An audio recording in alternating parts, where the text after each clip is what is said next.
15 দিনে প্রায় 395 জন আধিকারিক বদল, দায় শুধু নির্বাচন কমিশনের? প্রশাসনে দলতন্ত্রের অভিযোগ মিথ্যা? কি বলছে গত 15 বছরের রাজ্যের ইতিহাস?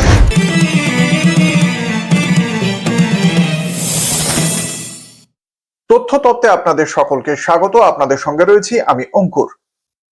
15 দিনে 395 জন আধিকারিককে রদবদল করা হয়েছে বলে অভিযোগ, এবং সেই প্রশাসনের যে রদবদল করেছে নির্বাচন কমিশন সেটা নিয়ে ক্ষোভ এবং মামলা দায়ের করা হয়েছে।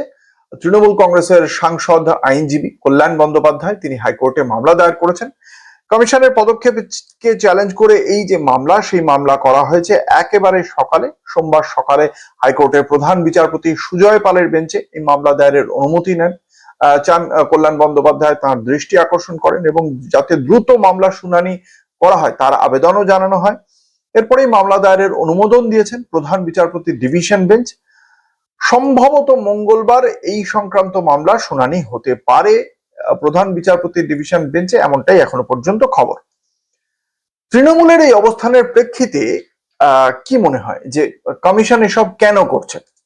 সবটাই কি বিরোধী বিজেপির কথাতেই এরকম ভাবে কমিশন সমস্ত কাজগুলো করছে, নাকি বিজেপির সেই অভিযোগ, প্রশাসনিক দলতন্ত্রের অভিযোগ, পুলিশের পক্ষপাতদুষ্ট আচরণের অভিযোগ, এই অভিযোগগুলো বিশ্বাস করার মতো কোনো কারণ আদৌ ঘটেছে? গত 15 বছরের ইতিহাস কি বলে? গত 15 বছরের এই ইতিহাসের দিকে যাওয়ার আগে কমিশন যে সিদ্ধান্তগুলো নিয়েছে সেই সিদ্ধান্তের সম্ভাব্য ভিত্তি কি হতে পারে, কিসের ভিত্তিতে কমিশন এই সিদ্ধান্তগুলো নিল, সেটা এক এক করে আপনাদের জানাই। আমার এটা ব্যক্তিগত ধারণা। সাম্প্রতিক অতীতে একটাও হিংসামুক্ত নির্বাচন দেখতে পায়নি আমাদের এই পশ্চিমবঙ্গ রাজ্য। 2024 লোকসভা নির্বাচনের গোড়াতেই একটি 11 বছরের বালকের মৃত্যু হয়। নির্বাচনের দিন এবং পরবর্তী হিংসা মিলিয়ে 4 থেকে 5 জনের নিহত হওয়ার খবর আসে।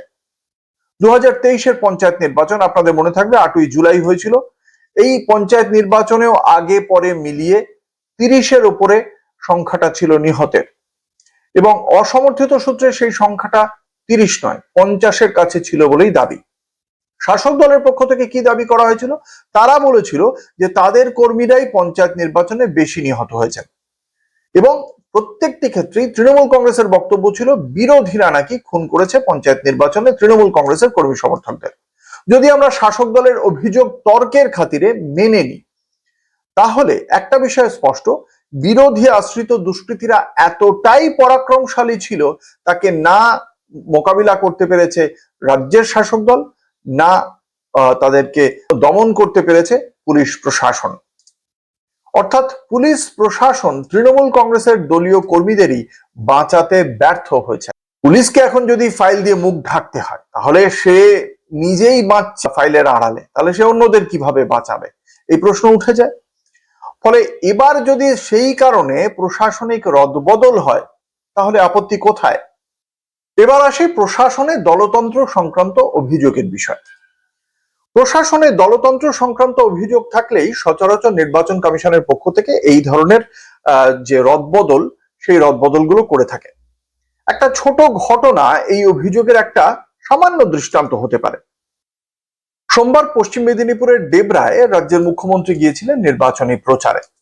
সেখানে একটা ছবি দেখা গেল। প্রথমে সেই ছবিটা দেখাই। এবং এখানকার বিধায়ক ছিলেন হুমায়ুন বাবু, কিন্তু হুমায়ুন বাবুকে আমি লড়তে পাঠিয়েছি মুর্শিদাবাদে, সুতরাং তিনিও লড়ছেন। তাই আমরা এবার রাজীব ব্যানার্জিকে এখানকার প্রার্থী করেছি। মা বোনেদের প্রণাম সম্মান জানিয়ে, সব ভাই বোনেদের আমার শুভকামনা জানিয়ে, সবাইকে প্রণাম সালাম সত শ্রী আকাল, জয় জিনেন্দ্র জানিয়ে, নমস্তে নমস্কার জানিয়ে, জয় জোয়ার জানিয়ে বলবো, সকাল সকাল ভোট দিন, নিজের ভোট নিজে দিন, জোড়া ফুলে ভোট দিন। রাজীব খুব ভালো ছেলে, অনেক কাজ করতে পারে, ওকে আপনারা জিতিয়ে দিন, ও আপনাদের জন্য অনেক কাজ করবে। এবার একটু পিছিয়ে যাই, পেছনে তাকানো যাক। 2026 মার্চ মাস, সেখান থেকে এক লাফে আমরা চলে যাব 2021 তেসরা ফেব্রুয়ারি আলিপুরদুয়ার। সেখানে কি বলেছিলেন মুখ্যমন্ত্রী শোনাই।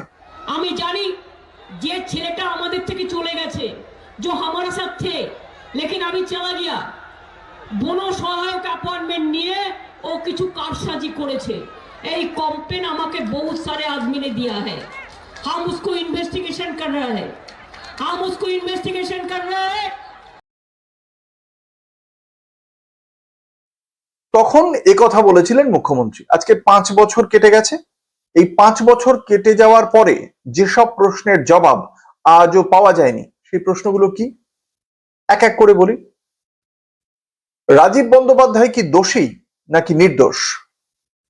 যে তদন্ত হচ্ছিল তার রিপোর্ট কি বেরিয়েছে?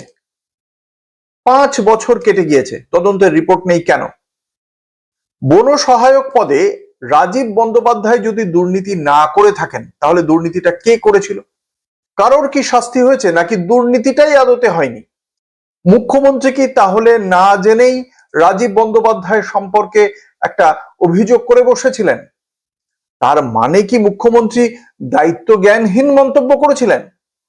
এটা তো কাম্য নয়। রাজ্যের পুলিশ মন্ত্রী, মুখ্যমন্ত্রী তিনি। এটা একটা প্রশ্ন। এবার প্রশাসনের দলতন্ত্র আছে কিনা। রাজ্যের পুলিশ মন্ত্রী যার বিরুদ্ধে দুর্নীতির অভিযোগ করলেন, তার বিরুদ্ধে তদন্ত 5 বছরেও শেষ হলো না। এরপরেও পুলিশের দক্ষতা নিয়ে প্রশ্ন ওঠা কি অস্বাভাবিক? রাজীব বন্দ্যোপাধ্যায় তৃণমূল কংগ্রেসে বিধানসভা নির্বাচন 2021 সালের হয়ে যাওয়ার মাস 6 মধ্যেই ফিরে চলে আসেন, আর তারপরেই তার বিরুদ্ধে চলা সেই তদন্তে ইতি ঘটে বলে খবর। পুলিশে দলতন্ত্র নিয়ে এর পরেও যদি অভিযোগ না ওঠে, প্রশ্ন না ওঠে, তাহলে আর কবে উঠবে? এরপরে পুলিশের রদবদল হলে দায় কি শুধু নির্বাচন কমিশনের থাকে?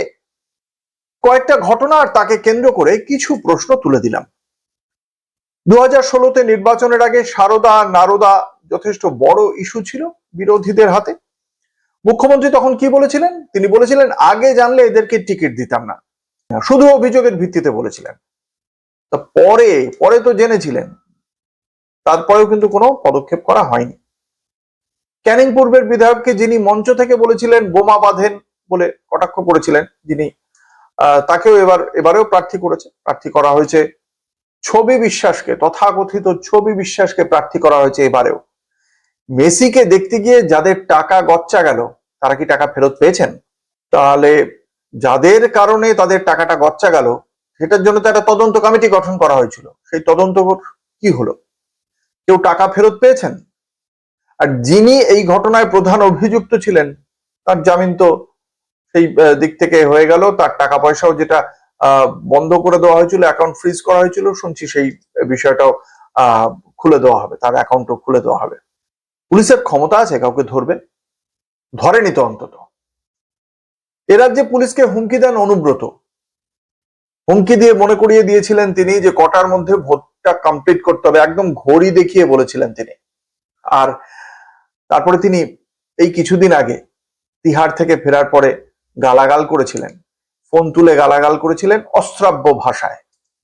সংশ্লিষ্ট পুলিশ যিনি আধিকারিক ছিলেন, তার ফোনটা বাজেয়াপ্ত হয়েছে, আর তার এখন বদলি হয়ে গেছে ওইখান থেকে। আর অনুব্রত মণ্ডল, তাকে এবারেও মুখ্যমন্ত্রীর পাশে মঞ্চে দেখতে পাওয়া গেছে, কারণ তিনি বীরভূমের বাঘ। রাজ্যের আইন শৃঙ্খলা, দুর্নীতিতে প্রশ্রয়, এই সংক্রান্ত যে সমস্ত অভিযোগ, তা নিয়ে আগেও একটা ভিডিও করেছিলাম। সেই ভিডিওর লিঙ্কও দেওয়া থাকবে ডেসক্রিপশনে, আপনারা যদি দেখতে চান তো দেখতে পারেন। আমার ভিডিও, আমার প্রতিবেদন আপনাদের কেমন লাগছে সেই সমস্ত বিষয়ে আপনারা জানান, মতামত জানান। এই কমেন্ট বক্সে এসে আপনাদের মূল্যবান মতামত এখানে রেখে যান। লাইক করুন যদি ভালো লাগে, সাবস্ক্রাইব করুন, বেশি বেশি করে সাবস্ক্রাইব করুন, কারণ আপনারা অনেকেই দেখছেন আমার ভিডিও, কিন্তু সাবস্ক্রাইব হয়তো ততটা করছেন না। আমি আবারও বলবো, সাবস্ক্রাইব করুন, শেয়ার করুন ভালো লাগলে। আজ এ পর্যন্তই, নমস্কার।